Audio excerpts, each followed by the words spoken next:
10 minute की पढ़ाई से अगर यूपीएससी प्री 2026 में 2 मार्क्स का फायदा हो जाए तो कैसा रहेगा? आपका इनपुट आउटपुट का रेशियो बेहतर हो जाएगा। सर आप ये बताते कैसे हैं कि इस बार ये टॉपिक इस प्री के लिए इंपॉर्टेंट है? यूपीएससी के प्रीवियस ईयर क्वेश्चंस को जब आप ढंग से करेंगे, एग्जामिनर के माइंडसेट को समझेंगे, तब आप पर्टिकुलर ईयर में कौन सा टॉपिक इंपॉर्टेंट है आप ये आइडेंटिफाई कर पाएंगे। यूपीएससी के पैटर्न को पकड़ना बहुत जरूरी है क्योंकि यूपीएससी का प्री एक बड़ा अनप्रिडिक्टेबल गेम है।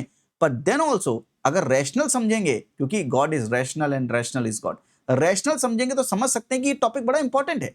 For example classical language this time is very much important. UPSC classical language के ऊपर सवाल पूछ सकता है। 2015 में सवाल पूछा था कि which one of the following was given classical language status recently, मतलब करंट अफेयर बेस्ड क्वेश्चन पूछता है क्लासिकल लैंग्वेज से।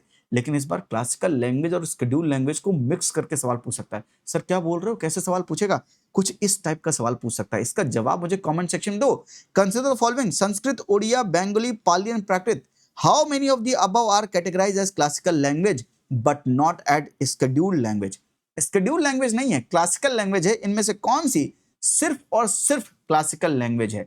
Scheduled language जो कॉन्स्टिट्यूशन ऑफ इंडिया के 8th शेड्यूल में 22 लैंग्वेजेस जो मेंशन है उन्हें हम शेड्यूल लैंग्वेज कहते हैं। क्लासिकल लैंग्वेज और शेड्यूल लैंग्वेज के बीच का ये डिफरेंस आपको पता होना चाहिए और आप इसका जवाब भी मुझे कमेंट सेक्शन में दीजिए। ये टॉपिक क्यों इंपॉर्टेंट होगा, पहले रैशनल समझिए। एक मैंने आपको बहुत अच्छा यूपीएससी का पैटर्न डिकोड करके बताया था, जो बहुत अच्छा पैटर्न है, जो हमें पता चला था। मैंने आपको बताया था ये पैटर्न ढूंढने में बहुत जान लग गई। और ये पैटर्न मैंने आपको जो बताया था कि यूपीएससी 1993 में जो थीम्स के ऊपर क्वेश्चन पूछता है वही थीम्स 2003 में है, वही थीम्स 2013 में है, वही थीम्स 2023 में है। जो थीम पर क्वेश्चन 1994 में पूछा गया था वही थीम्स के ऊपर 2004 में है, वही थीम्स 2014, वही थीम्स 2024 है। 1995, 2005, 2015, 2025। तो क्या इसी लॉजिक से 1996, 2006, 2016, 2026 इंपॉर्टेंट होगा? सर बिल्कुल होगा। सर ये क्या थीम, ये जो रैशनल आप बता रहे हैं, ये पैटर्न बता रहे हैं, काम करता है? 2024 में यूपीएससी ने 8th शेड्यूल से सवाल पूछा था, लैंग्वेज से सवाल पूछा था। पर क्यों? क्या यूपीएससी ने 2004 में सवाल पूछा था? बिल्कुल। International language, Arabic, French and Spanish, number of speaker के हिसाब से अरेंज करने के लिए लैंग्वेज के ऊपर सवाल पूछा। 2014 में क्लासिकल लैंग्वेज उस समय पर करंट में था, करंट अफेयर्स में था। Which of the above have been declared as classical language by the government? Gujarati, Kannada and Telugu. तो क्या क्लासिकल लैंग्वेज के ऊपर सवाल है 2014 में? बिल्कुल क्लासिकल लैंग्वेज के ऊपर सवाल है। 2024 में यूपीएससी ने 8th शेड्यूल यानी शेड्यूल्ड लैंग्वेज के ऊपर सवाल पूछा कि 71st अमेंडमेंट एक्ट 1992 से कौन सी लैंग्वेजेस को ऐड किया गया था, कॉन्स्टिट्यूशन में कौन सी इंक्लूड की गई थी, कोंकणी, मैनपुरी, नेपाली या मैथिली। अब इस टाइप का सवाल 2024 में क्यों पूछा गया, उसका एक ही रैशनल है कि 2004 में थीम था, 2014 में यही थीम था, इसलिए 2024 में यही थीम पूछी गई। अदरवाइज और कोई रैशनल नहीं है जिससे आप ये एक्सप्लेन कर सकें कि यूपीएससी ने ये सवाल पूछा है। 2024 में जब ये सवाल आए थे लोगों के कान खड़े हो गए थे कि ये सवाल कैसे पूछा यूपीएससी ने, इसका क्या रैशनल है? इसका रैशनल यही पैटर्न है। और इसी पैटर्न के हिसाब से यूपीएससी ने अगर 2015 में सवाल पूछा क्लासिकल लैंग्वेज का स्टेटस किसको रिसेंटली मिला है, उड़िया, कोंकणी, भोजपुरी या असमीज में, तो ये सवाल 2025 में पूछा जाना चाहिए था। पर सर 2025 के प्री में तो सवाल पूछा नहीं। इसीलिए मैं आपसे कहता हूं यूपीएससी वेट एंड वॉच की पॉलिसी अडॉप्ट करता है। वेट एंड वॉच क्यों करता है सर ऐसा यूपीएससी? 2024 में करंट अफेयर में था कि 5 क्लासिकल लैंग्वेजेस को ऐड किया गया था, 5 क्लासिकल लैंग्वेजेस को ऐड किया गया था। इसीलिए यूपीएससी ने पता था कि भाई सारे स्टूडेंट्स को अभी नया नया ताजा ताजा पढ़ा है और जानिए कि क्लासिकल लैंग्वेज से कैसा सवाल बना सकते हैं। फैक्चुअल ही तो क्वेश्चन बना सकते हैं। अगर फैक्चुअल क्वेश्चन बनाएंगे और ताजा ताजा आपने पढ़ा तो उसका जवाब आपके लिए इजी हो जाएगा। तो UPSC wait and watch policy करता है अडॉप्ट। इसीलिए +- 1 ईयर में आपसे क्यों बोलता हूं कि एक साल ऊपर नीचे करके यूपीएससी पूछता है, क्योंकि यूपीएससी ये डिसाइड करता है कि पहले जो टॉपिक्स अभी एकदम ताजा ताजा करंट में है, क्या इनको अभी पूछना ठीक रहेगा या एक साल बाद पूछना ठीक रहेगा। तो यूपीएससी का ये रैशनल आपको प्रीवियस क्वेश्चन का जब आप ढंग से एनालिसिस करेंगे तो आपको मिलेगा कि +- 1 ईयर ये यूपीएससी क्यों करता है और देखिएगा किस टॉपिक्स में करता है। तो 2025 में नहीं पूछा, 2026 में पूछे जाने की प्रोबेबिलिटी बहुत ज्यादा है। और भी लॉजिक में आपको और भी रैशनल समझाता हूं कि क्यों क्लासिकल लैंग्वेज 2026 के पर्सपेक्टिव से इंपॉर्टेंट है। अगर इस बार के प्रेसिडेंशियल एड्रेस की बात करें, ध्यान से देखिएगा, प्रेसिडेंशियल एड्रेस गवर्नमेंट डॉक्यूमेंट है। गवर्नमेंट डॉक्यूमेंट से जो भी चीजें गवर्नमेंट की फोकस में होती हैं वही चीजें यूपीएससी फोकस करता है।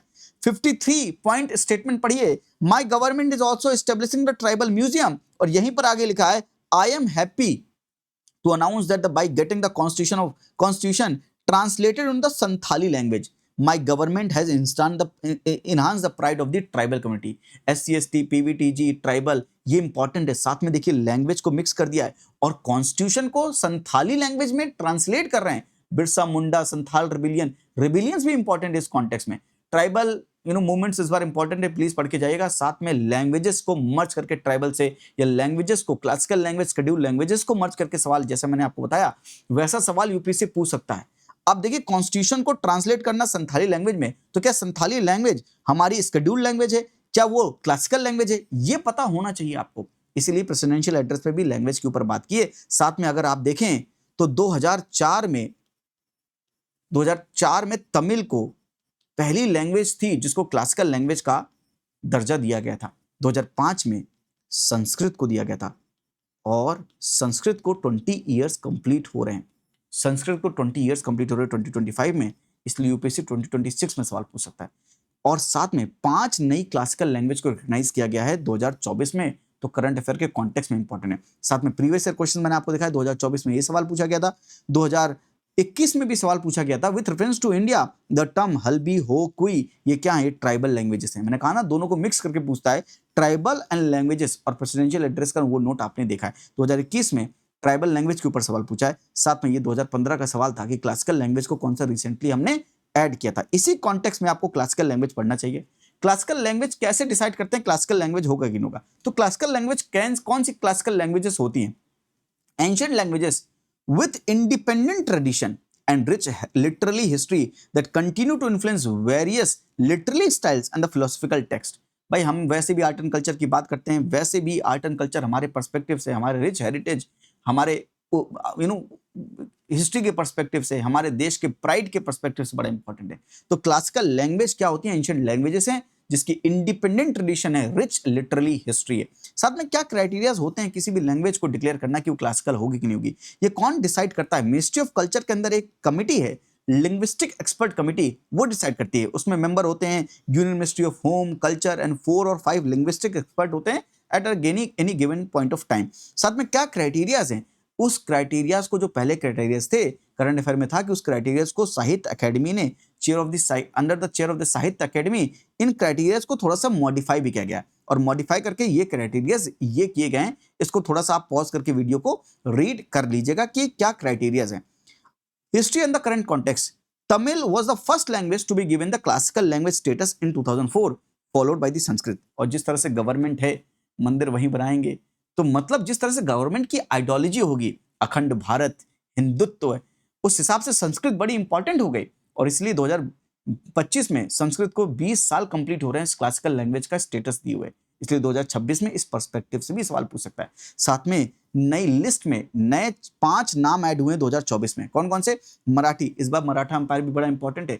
मराठा से सवाल 2025 में पूछा जाना चाहिए था। अगेन वेट एंड वॉच की पॉलिसी अडॉप्ट की है मराठा में भी यूपीएससी ने। मराठी या मराठा अंपायर से सवाल बन सकता है। मराठी को भी 2024 में classical language, Bengali, Assamese and Pali and Prakrit, इन 5 को क्लासिकल लैंग्वेज बनाया गया 2024 में। तमिल को 2004 में, संस्कृत 2005 में, कन्नड़ 2008, तेलुगु 2008, मलयालम 2013 एंड उड़िया 2014। इस कॉन्टेक्स्ट में देखिए सवाल पूछा था 2015 में। वो जो सवाल पूछा था कि रिसेंटली किसको हमने ऐड किया है, 2015 का जो पीवाईक्यू था, उसका आंसर क्या होगा? उसका आंसर होगा उड़िया, क्योंकि उड़िया को हमने 2014 में ऐड किया था। These are 11 classical languages and we have 22 8th schedule में जो लैंग्वेज ऐड है, तो वी हैव 22 शेड्यूल्ड लैंग्वेजेस। इन दोनों के बीच में कौन सी डिफरेंस है? कौन सिर्फ और सिर्फ क्लासिकल लैंग्वेज है और शेड्यूल लैंग्वेज नहीं है? तो पाली एंड प्राकृत, ये दोनों जो हैं, ये दोनों सिर्फ और सिर्फ क्लासिकल लैंग्वेज है, शेड्यूल लैंग्वेजेस नहीं है। ये आपको पता होना चाहिए। तो ये जो सवाल हम कर रहे थे, इसका जवाब क्या होगा? इसका जवाब होगा only 2। Pali and Prakrit are only classical language but not schedule language, क्योंकि संस्कृत, उड़िया, बंगाली ये शेड्यूल्ड लैंग्वेजेस भी हैं। साथ में क्या बेनिफिट होता है अगर हम किसी को क्लासिकल लैंग्वेज बोलते हैं? तो this benefits are provided by the ministry of education for their promotion. 2 major annual international awards भी मिलते हैं for the scholars of the eminence in the classical Indian languages and centre of excellence for studies in the classical languages. And University Grant Commission is requested to create several professional chairs for classical languages in the Central University। तो in classical language का status मिलने के बाद इन languages को basically promote करने का काम किया जाता है। आई होप इस बार आप ये लैंग्वेज का ये कॉन्टेक्स्ट, क्लासिकल लैंग्वेज और शेड्यूल लैंग्वेज छोड़कर नहीं जाएंगे। और अगर कुछ इस तरह का सवाल यूपीएससी प्री 2026 में यूपीएससी के पैटर्न के हिसाब से अगर ऐसा सवाल पूछा गया तो आप इस सवाल का जवाब आप देने में समर्थ हैं। अगर अच्छा लगा ये वीडियो तो प्लीज लाइक एंड शेयर जरूर कीजिएगा, कमेंट करके अपना फीडबैक बताइएगा और हंसते रहिए, मुस्कुराते रहिए। आज के लिए इतना ही। थैंक यू, नमस्ते, जय हिंद।